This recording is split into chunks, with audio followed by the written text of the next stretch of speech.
Well, hello, Gabe. Hello. How are you? Oh, I feel great today. Welcome to the Katie Halper Show.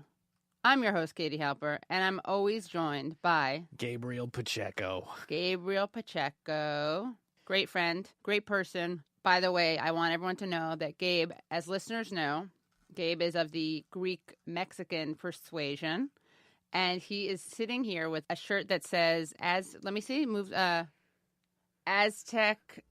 Aztec holidays, and it has a picture of an Aztec man stabbing a sacrificial victim. Is that how you call it? Yeah.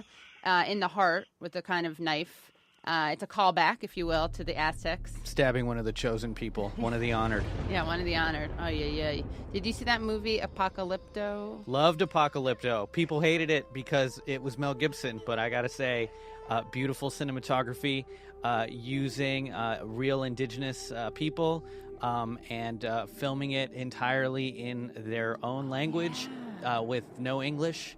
So that was just groundbreaking. So sure, maybe he didn't get all the facts right, but he did a better job than anyone else making fictional adventure movies set in Mesoamerica. And this, just so people know, this is a movie from 2006. As the Mayan kingdom faces its decline, the rulers insist the key to prosperity is to build more temples and offer human sacrifices. Jaguar Paw, a young man captured for sacrifice, flees to avoid his fate. Was it very racist? No, not really racist. I think one of the big conflicts was between city life and small town, small village life. And he definitely favored the idea of small towns over cities. Reminds me of that John Cougar Mellencamp song. Ooh, Cougar, interesting. Could be a Mayan character's name.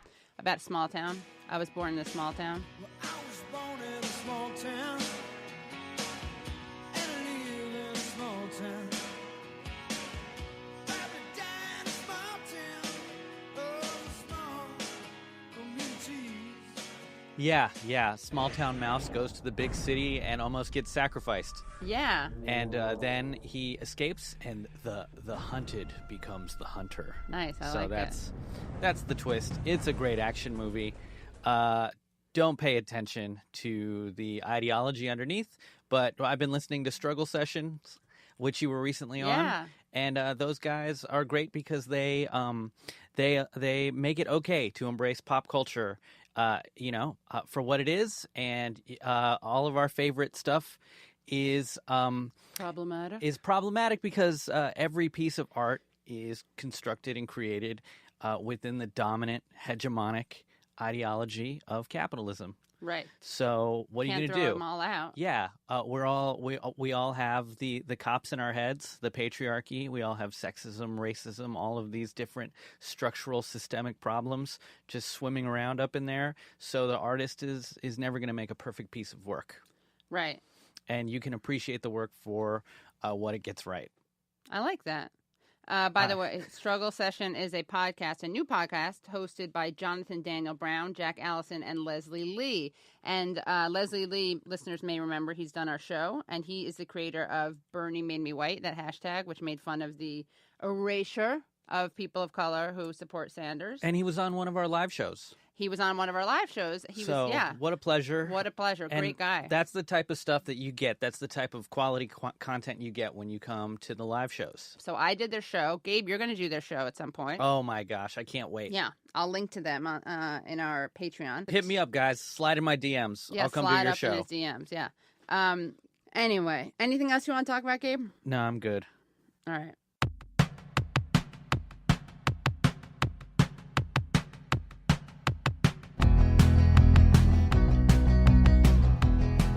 Hello and welcome to the Katie Halper Show. I'm your host, Katie Halper. You can hear the Katie Halper Show every Wednesday at 7 p.m. on WBAI. That's 99.5 FM or WBAI.org. On this episode, we talk to journalist Rula Jabreal. Make sure you save the date for our next live taping, and that date is December 7th. It will be 8 p.m. at the Brooklyn Commons at 388 Atlantic Avenue, and we will be having guests Kath Barbado and Judah Friedlander. We'll be talking to comedians about the sexual harassment and sexual assault problem that exists all over in every industry, but also within the comedy scene, because sadly there's a lot to talk about there. Again, that's 388 Atlantic Avenue, December 7th. And make sure you become Patreon supporters at patreon.com/The Katie Halper Show. Again, that's patreon.com/The Katie Halper Show, because you'll be able to listen to all sorts of great bonus episodes and bonus content. For this week, it's some excerpts from a discussion between Norman Finkelstein and Todd Gitlin about freedom of speech and assembly after Charlottesville. Today we have a great show, guys. Fabulous show. On this episode, we talked to journalist Rula Jabreal. She's a foreign policy analyst, a journalist, a novelist, and a screenwriter. She was born in Haifa, raised in Jerusalem, went to college in Bologna, and now lives in Rome, where she lives with her daughter, Miral, and she teaches at the American University in Rome. She's been a popular television commentator in both Italy and the United States. She's appeared a lot on MSNBC. Her first novel, Miral, was made into a film by that same name, directed by Julian Schnabel. How long have you been in Rome, by the way? A year almost. Did you like it? September, very much so. I mean, you remember my article in the Washington Post predicting Trump victory? No, I Oh don't. my God. I compared let him me to see. Berlusconi. It was in 2016, a year before the Look at election. that. I basically said he will win the elections, and he's exactly like Berlusconi. He will do all the shitty things that Berlusconi did. Let me open Corruption, abuse of power. It's in the Washington Post. Rula Jabreal. Trump is America's Berlusconi. that up. Wow, okay. And then I realized, okay, he's winning. I moved to Italy, and then he won. So I'm not surprised by any of this. We've seen this in many countries. I mean, And Rula, you are up to so many interesting, fascinating, important things. Can you tell us what you're doing right now, what you have been doing, and what's next for you? well, I've been working with the American University of Rome, and we basically started a program for Syrian refugees, for women who are orphans mainly.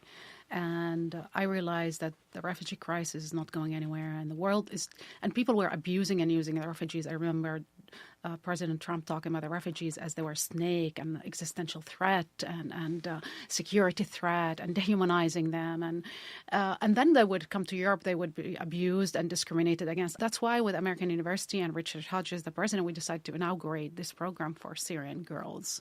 I am in charge of that program. Sadly, my year is up. I'll be still in charge of the program, but I'm going to be teaching at Miami University starting October this year. Great. And so you're going to be kind of involved in that program, which is in Rome. I will be overseeing the program in Right. Rome.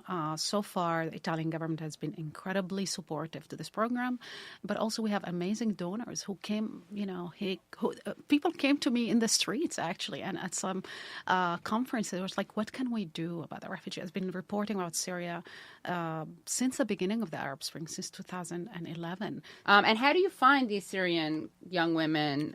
What's the criteria? Are they a certain age? And are they in Italy already? Do you bring them over? No. I travel. I went to Beirut, Lebanon, to all the refugee camps. Obviously, I coordinate whether with the American University in Beirut or whether NGOs or UN organizations who are working on the ground. We go to schools. I asked schools, especially the high schools who graduated this year, who are the top girls, and basically we post online an ad about this scholarship program, and we give a test. We give a test to almost 400 kids, girls and boys, but mainly girls, and we selected the best. We thought that they were the most equipped. Katie, I think we have a responsibility to build citizens around the world. And this can happen only through education. As you know, my story, my personal story, I couldn't have been the woman that I am today without a school, without education. Victor Hugo used to say, if you open a school, you close a jail. My parents died when I was very young. I was raised in an orphanage. And if it wasn't for that one opportunity, I couldn't have been the independent woman, critical thinker. I couldn't have been owned my own destiny and reshaped my own destiny.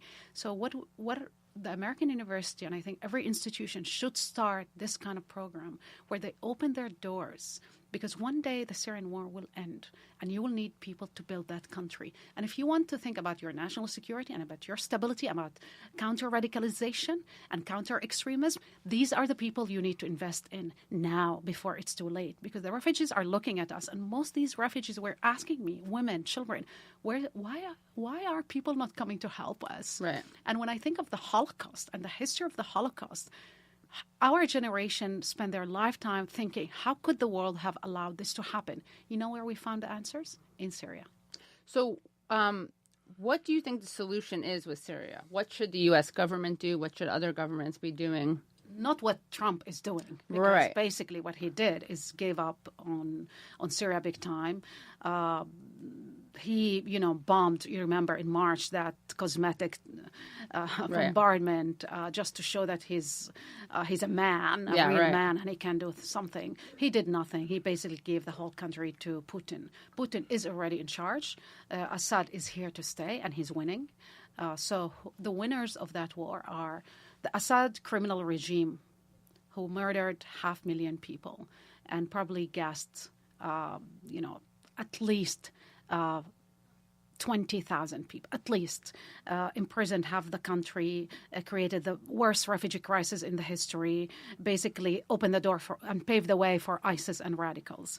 The second victor here, we have Putin, who basically put a foot in the Middle East, and he's not leaving. He took Latakia and Tartus, the two naval bases, and he's there to stay. The third is Iran. So if you look at the Middle East and you think of in terms of stability, there's no stability in the Middle East, because for a generation, the people that were oppressed will rise again and will rise again, and basically will want anybody to save them, even if that body is called ISIS, Al-Qaeda, or whatever radical group. So we're looking at instability for decades. What should we do? I think at least as a civil society, I have no faith in governments anymore. I mean, I talk to European parliamentarians, diplomats. They all know what are the issues, but they're not willing to do anything because it's costly politically. Because to say that you are willing to do something with the refugees, you might have a right-wing, basically populist movement who say you're basically selling us down and you're opening the door to radicals. So. And they're going to rape our women exactly, and live all off these of the cliches. welfare state. Yeah, exactly. So what we can do as a civil society, and I hope whether it's Google or Tesla or any of these guys, do whatever it takes to save these kids. Open schools. I think Amal Clooney and George Clooney are opening 13 schools in Lebanon, and other people. Even if you don't have to open schools, you don't have to be that wealthy. Do something simple. For example, try to find anybody in the NGOs, give them money so they can educate a boy or a girl locally in Beirut, in Lebanon, in Jordan, in Turkey, wherever you find these good NGOs. What's try yours? To help them. What's your the website for yours? Do you have one yet? It's American University of Rome Scholarship for Syrian Refugees. Great. That's a website of our scholarships. Look, I actually. I was not paid by the American University. I decided to put all my salary this year back into that program. I was not going to do this. I was going to do this only in one condition. This is a humanitarian effort for me. And this is investing in the future generations. This is for me, is giving back to... I was given a scholarship by the Italian government in the 90s, and this is giving back and investing back in our world. So do you think, a big debate here is what should be done in terms of whether the U.S. should intervene at all in Syria. What do you think of that? I think that there's we can all... It's too late. It's too late. Okay. It's too late. It's too late, too little, to everything. Assad has won, and the Syrian forces that are in place basically are shattered. Right. And the only left ones. Remember when JFK used to say, those who crushed peaceful revolution basically pave the way, or make violent revolution inevitable. Or who crush reform or something. Exactly. Peaceful reform, peaceful reforms and revolutions basically make violent revolution inevitable. Right. This is what happened in Syria. This is exactly what happened in Syria. So, but also, if you follow what Hannah Arendt talked about in The Origin of Totalitarianism, what she talked about was basically these strong men choose these topics, choose the dark man, the threat. And who is the threat today? The threat are Muslims, dark men who wants to rape our women, as you said, who wants to take over our world, wants our money and our jobs, and wants to invade Sharia our is gonna countries impose and Sharia, Sharia and all of bring these Sharia, basically nonsense. This is what they did, these strong men, waved the card of like, you have this threat, let me deal with it, let me crush it. And when you are basically too scared to intervene, you allow these guys to do whatever criminal actions, and you are not only neutral, you're complicit. Right. Because you're watching with total inaction and thinking, oh, because I'm scared to do anything, now I will allow this strong man to take over. And what they're doing, they're creating a worse problem for all of us. Yeah, I mean, I guess my thing, and we've talked about this before, but it's like I'm always afraid of, even if there's a horrible person in power, I never trust the U.S. intervention. I agree with right? you. So, and I think this is what happened in Iraq.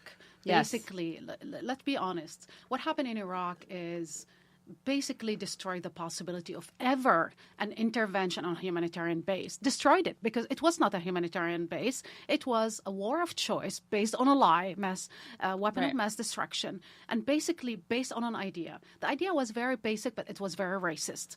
These brown people, again, these are Arabs, they are Muslims, they are somehow, I mean, I think 60% of Americans thought that Saddam Hussein and Al-Qaeda were together, and they had nothing to do with each other. And it's only because the media played a huge role the New because York of Times, the Judith Miller. Basically, all of them, CNN, everybody, and it's heartbreaking because it basically killed our possibility to convince our public opinion. Look, we have a responsibility to intervene and to protect. We have that responsibility. We have to use it. If we don't use it, guess what? You will have genocide. You will have radicals. You will have extremists. You will have massive rape campaigns, and you will have the biggest refugee crisis of all times if you don't intervene for humanitarian reason. But because the Bush administration did the Iraq war, it basically allowed Assad to do what he did after. And that's why we need to be careful what kind of war there's a war of choice and war of necessity. These are the two choices we have. Right. And of course, people were like, oh, yeah, Osama bin Laden and Saddam Hussein, they're working together. Even though one was a fundamentalist and one was a secular Ba'athist. They had nothing to do with each other. I mean, I remember reading in the Atlantic also some articles. I mean, some of these journalists are now editor-in-chiefs, and some of them are working for the New York Times and other networks. And I was like, well, our credibility was lost as a media organization during the Iraq war, the lies over lies. But they came from one place. And it's a racist place. It's a place that these other brown hordes are here to basically, all of them are a demographic threat and are to kill us. And this is a serious problem. Right. And this idea, I was thinking about the Muslim ban when you brought this up in the United States, and how it's banning people from specific countries that have never committed acts of terrorism. Agreed. And the country that committed acts of terrorism actually are not included on that list. Saudi Arabia, the Emirates, people who had members in the 15 of the hijackers were Saudis, 2 were Emiratis, 1 was Egyptian. None of these countries are there. President Trump recently said the biggest threat to our national security is Pakistan, Afghanistan. Well, none of these countries had they are not on the Muslim ban. Yeah. So you get it's like a loophole. If you're actually a threat or if you've committed terrorism, you don't get on the ban. But enough if you pay for it. Enough if you pay for your access. I mean, when you hear that what the Saudis are paying every law firm in Washington, D.C. and New York, every lobbyist firm, what the Emiratis are doing, and then you realize, oh, okay, then our foreign policy is bent to the checkbooks of the richest and the most evil. So what is a war not of choice? Like you said, there's a war of choice and then there's a war of necessity. I think intervening in Rwanda to save and to end the civil war and the genocide was the right call. It was late. I think Bosnia, when the genocide was taking place and Milosevic and Mladic were killing a bunch of people and basically going from town to town and raping. There was mass rape campaign. I mean, who raped women actually are white Christian men in the heart of Europe in the 90s, and they raped 50,000 women. Why? Because they were Muslim. So when they talk about rape, let's remember the history. Who raped who and when was that, in the name of what? And this is what's not told in America. This is what breaks my heart. There's a part of a narrative and a story that was never told. Why we never teach history in this country? What Right. kind of history we are going to teach? Why CNN never has one Muslim commenter or opinion maker. We have African Americans, rightly so, and Latinos and others. We don't have a Muslim one. Somebody has to explain to me why.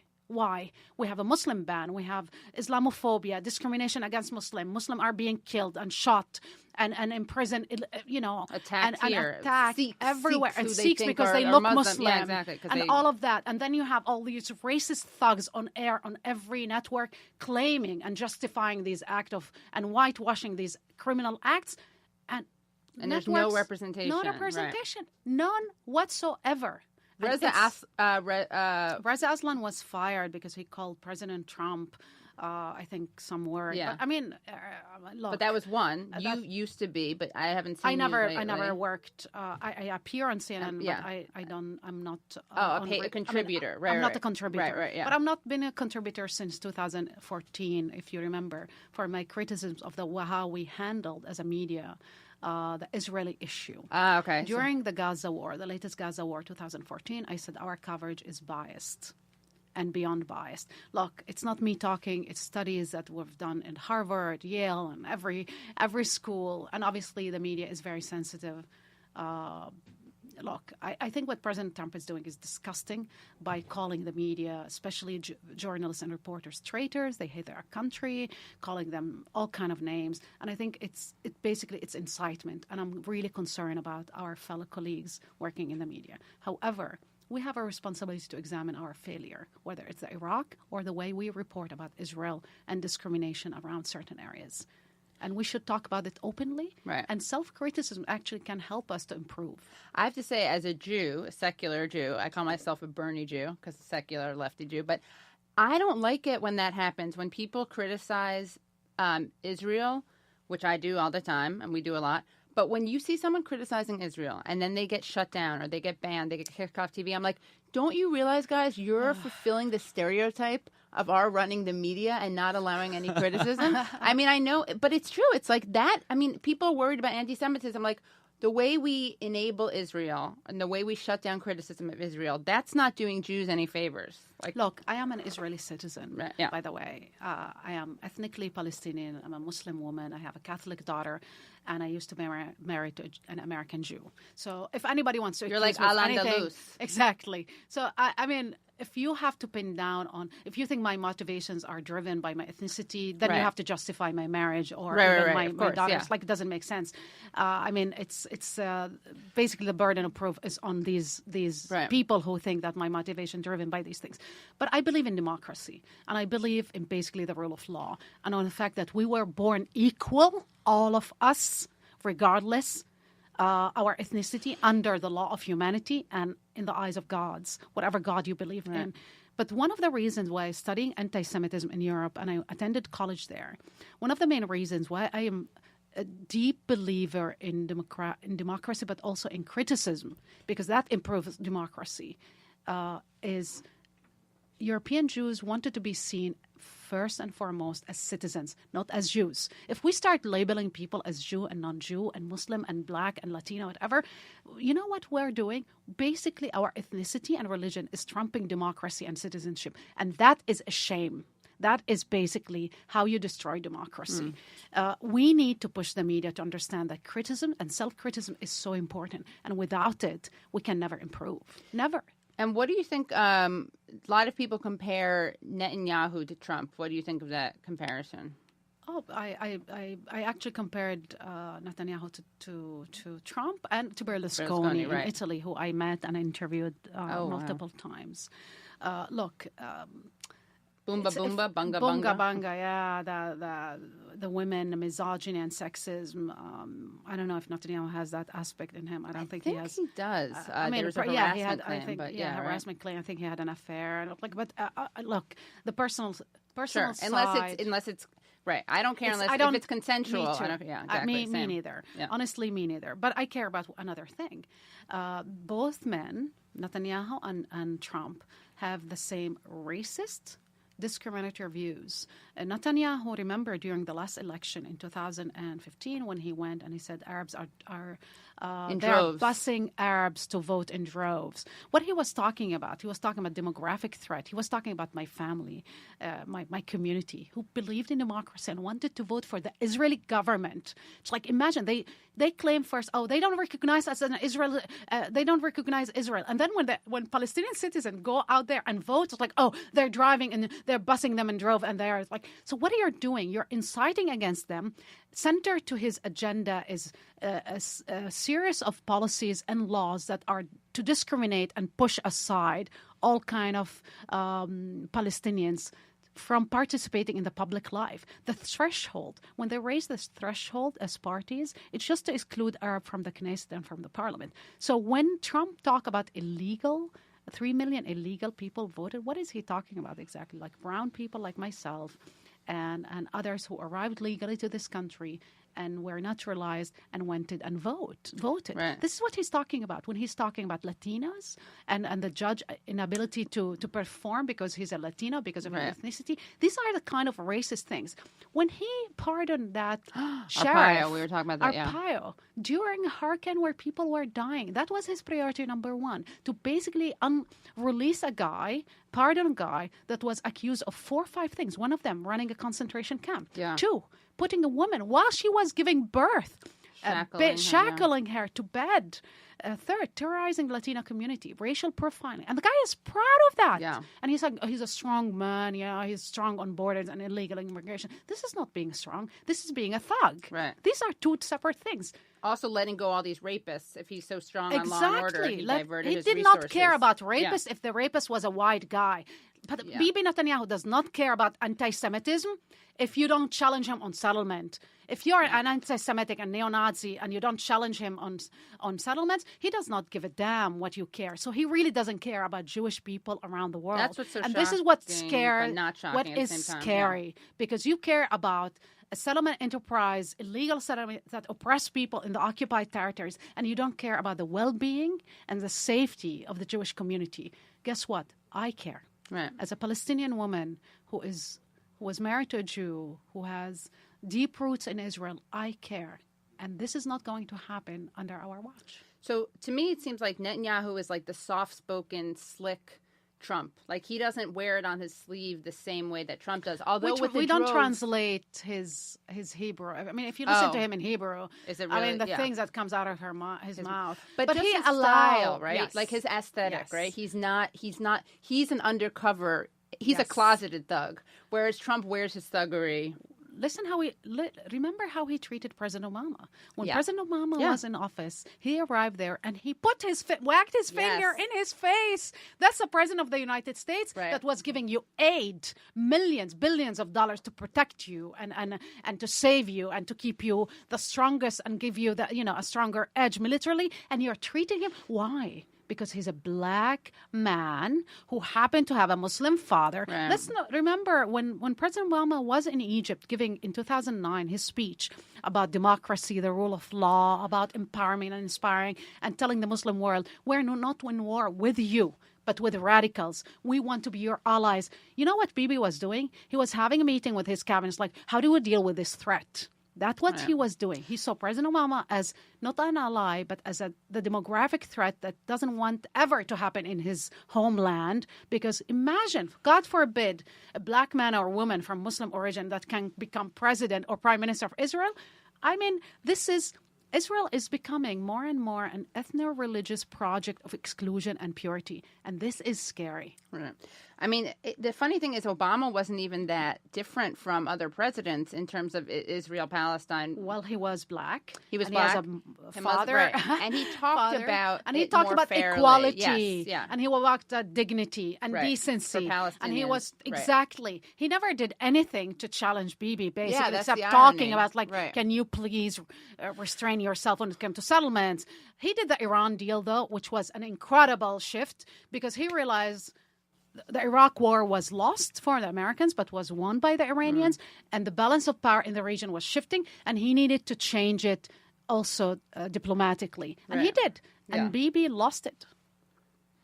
Yeah, no, I was just going to say the idea that it's to reiterate, it's the optics for Israel to see like Obama looks like a future that they don't want. They fear. They Right, 'cause fear. he's Not all normalizing. Israelis, but Right. that Netanyahu's party. But not only, I would say the overwhelming majority of Israelis who voted for him. The last Yeah. election was clear. The signals are clear. They don't see Palestinians are not as partner. They Or don't see them as people. human beings. Right. They don't see them. They see them as animals to get rid of. So if you can do whatever martial laws to control their lives, shoot them, imprison them. I mean, the soldier that shot a man that was injured on the ground, he got a year and a half. I mean, in what country? I'm surprised he got anything, honestly. But because he was filmed. Right, that's what- Remember, yeah. the guy that filmed him, till now he's getting death threats.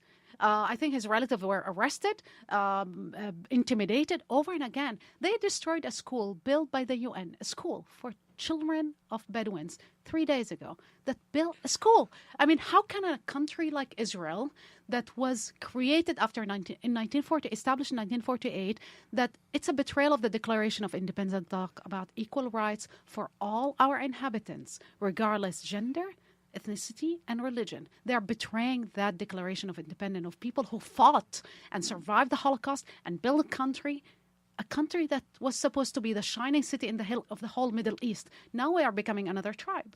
So it's interesting because there is this article. I'm sure I know you guys have heard about this story, but after Charlottesville, there was an interview with Ayub Kara, who was the communications minister in Israel, Yes. and he He said, defended Trump. yeah, he said, due to the terrific relations with this was an interview with the Jerusalem Post, which is pretty conservative. Due to the terrific relations with the U.S., we need to put the declarations about the Nazis in the proper proportion.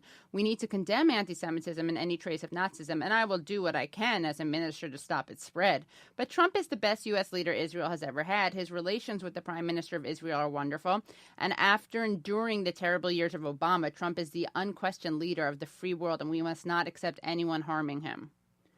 Yeah. Enduring. Okay. Enduring. That Yeah, I tells you- know. that word is basically tell you everything. Right. Enduring, a black president. You remember when one of the wife of the minister, I think Shalomo, who was defense minister, who said, yeah, we don't like Obama because he's black. I like my coffee like Obama. He's black and weak. Oh, my gosh. And these racist jokes over and again. Look at they treating basically the refugees who come from Africa. Look how, it Versus pains Cuba. me. It pains me to see my country that fled discrimination and racism, my people who fled discrimination, racism, genocide in Europe, to go and build basically a system that discriminates against others and celebrate a man who had white supremacists and neo-Nazis, basically who defended neo-Nazis, who was Donald Trump, and had white supremacists in government, Gorka, Bannon, and basically Stephen Miller. Are we really seriously? History books will judge these people as evil. And this guy will go on the record as somebody who was in the government of Israel defending Trump as leader of the free world? No, he's not the leader of the free world. Even Mattis, General Mattis, I will never forget Mattis, who said another thing to the troops, who said, guys, try to hold the line because we are the last. Somehow, what he was talking about, we are the last people holding the line of civilization. Try to stand up to American values. Who are the people that condemned President Trump's remarks about neo-Nazis? All the militaries. Every head of a military and agency security condemned him. And guess what? Israel is defending him. Right.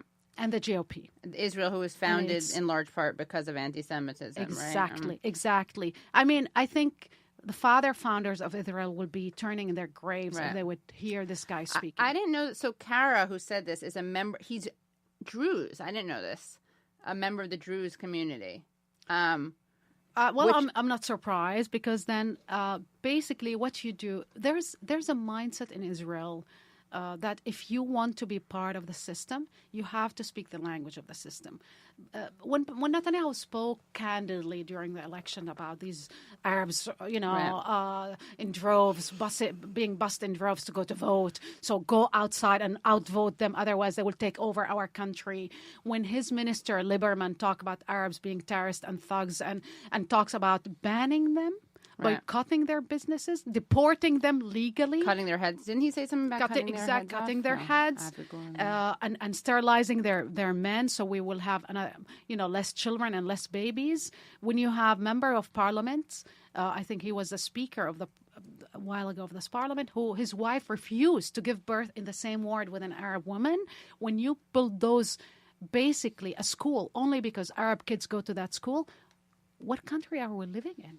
What do we call that country? So is he like an only democracy in the Middle East? No, it's not the only democracy. It lost that claim. Is he like a Clarence Thomas, like the Jews? Because Jews are not Jews, right? Is that like a token? So we have a non-Jew carrying our water. Absolutely. I mean, when you have it validates you when you have somebody else from a minority group repeating the same propaganda, rhetoric, and hate rhetoric. One of the funny things that recently was written in Haaretz, I think, where basically people were talking about what kind of country do we have, and this woman wrote a book that was banned from the country, a book that is banned because she talked about her love story with an Arab man. She's a Jewish, he's an Arab. The Ministry of Education banned the book. I mean, when you arrive to that level of discrimination, when you have segregated schools, segregated roads, segregated cities, when you have laws to cement that segregation, so of course normality is abnormal and normality becomes a threat. Can we get that book on Audible?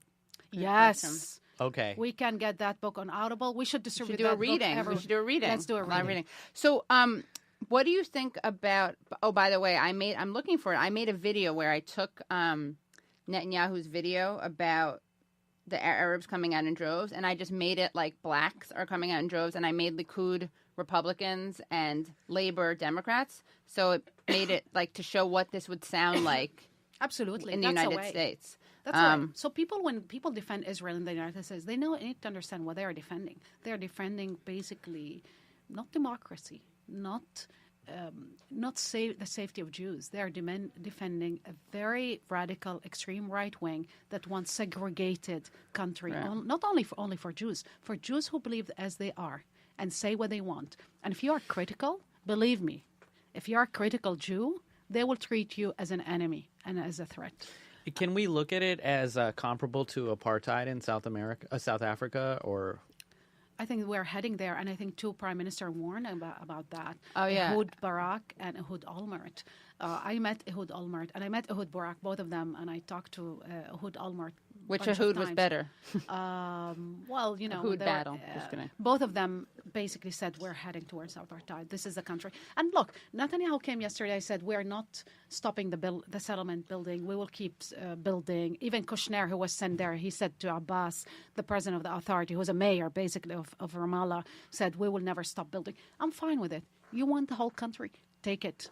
But then give me equal rights. Give me equal rights and equal representation and one man and one vote. Because I want to live in a democratic state. I don't want to live in an ethnocratic state that see people as inferior and superior. This is not the country we fought for and we want to live in. I don't want my daughter, who's Catholic, who had basically a Muslim mother and a black Muslim mother and a father who's Italian and Catholic, to think that this is normal. This is not normal. I don't want to live in a country that consider me inferior, and I need to kiss the hand of my oppressor because that's the only way I can survive. So Israel, I mean, by the way, my mom's cousin who lives in Jerusalem was dating a guy who's Palestinian, and then the wall went up. And then that got in the way. Yeah. It's a real buzzkill. It's a real kills the romance. But like here, I break up with someone if they're in a 5-story walk-up, right? Or another borough, right? Imagine now you got a wall between you. I mean, there's just it's not going to happen. You're like, my lungs give out when I'm walking up those 5 steps. Just separating families, separating loved ones, But not only that, if you marry that person, you have to go. If a Jew marry an Arab. Mm-hmm. Or a Palestinian from Israel with citizenship marry an Arab, according to the law of citizen entry, you will never be granted basically a reunion. You will never be granted and extend that, which is normal in every country. Like you don't get the citizenship? You never will never. Her and her children will never get the citizenship because her husband or that's not going to happen.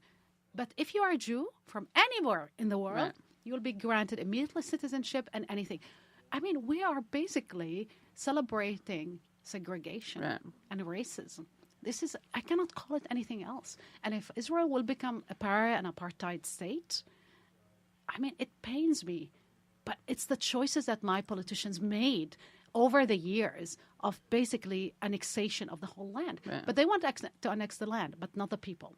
And we have millions of people living under martial laws. Jeff Halper, who's not related to me that I know of, who started the international. It's an anti-demolition group. They get in front of the houses before they're going to be demolished. They try to stop it. But he said I hate the word Zionist, by the way. We need a new word because it just reminds me of like the 30s where people use that as any Jew, Yeah. But anyway, I call them hawkish Zionists. He says hawkish Zionists are the ones who've made Israel's survival the most impossible because of the way they divided it up.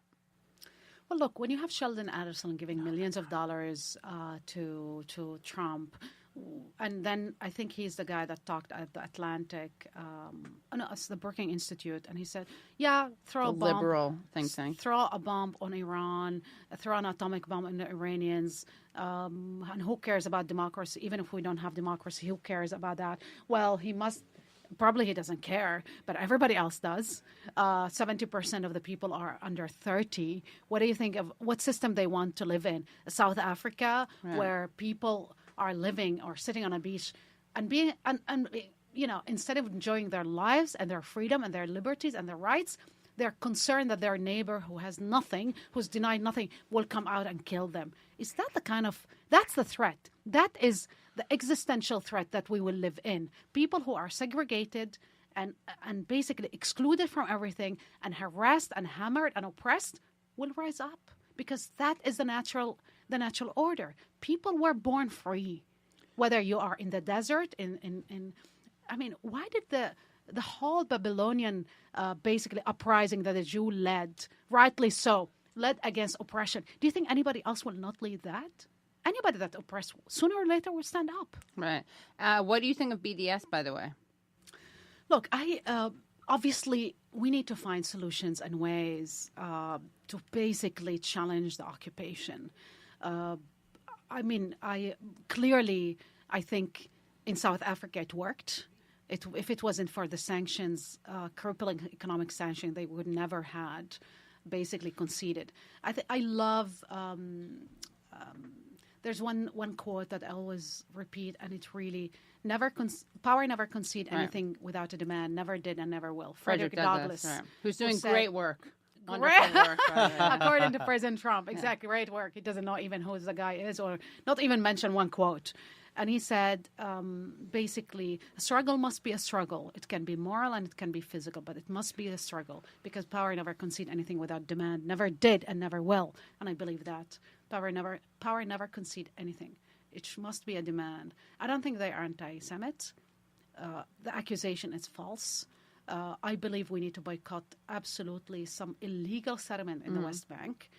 Whatever illegal activity need to be boycotted wherever in the world. Right. I boycott any illegality in this country, in America. Why wouldn't I be able or allowed to boycott anything? Because that's absurd trying to ban the book. Banning a book is insanity. Banning the boycott, I'm saying. That, but it's absurd. Even, I think... J Street, which is against BDS, came out against it, Exactly. Look, Palestinians... And we go back to Assad and what we said about JFK.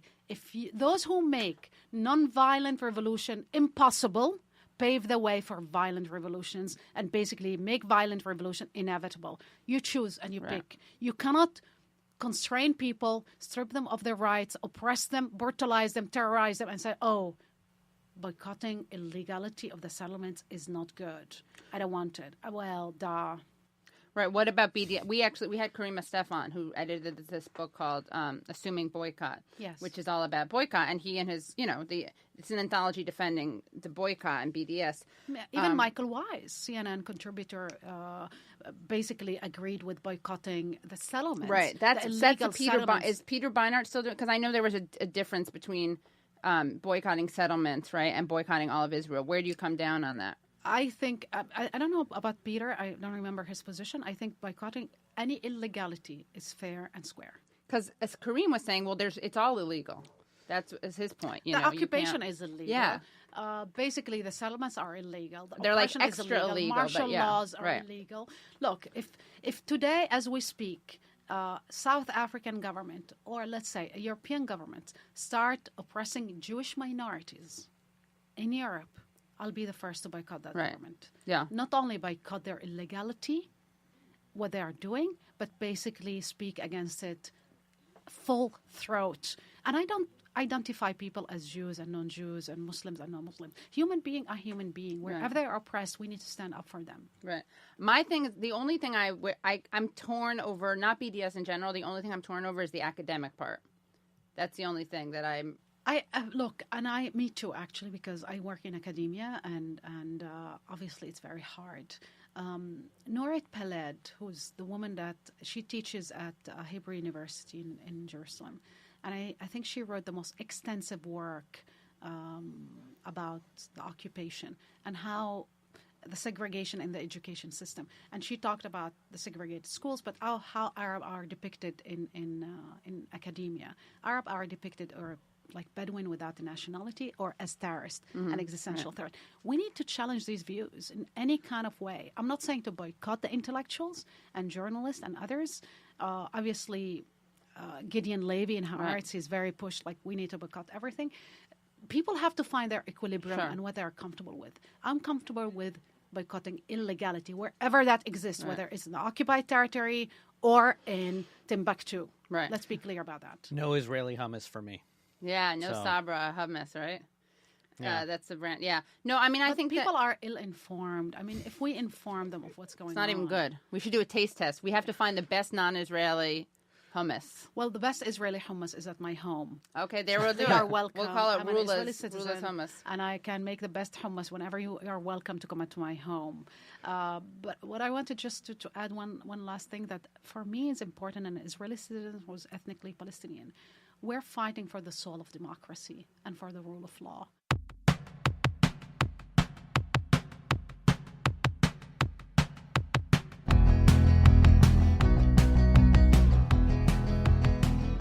I think I've seen the light on the show. I know. He came in this morning he came in today as a neo-lib. He's leaving as a communist. Okay.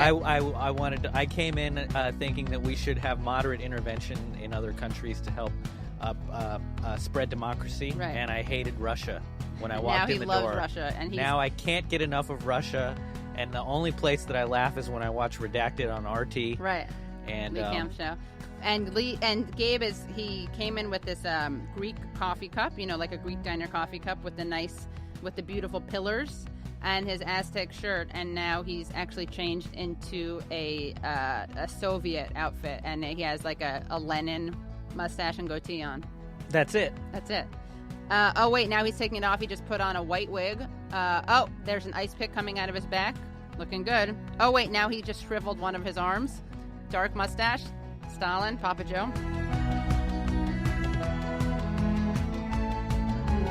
Thanks so much for listening to The Katie Halper Show. The Katie Halper Show is produced by Florence Burrow-Adams with help from Joshua Bregman.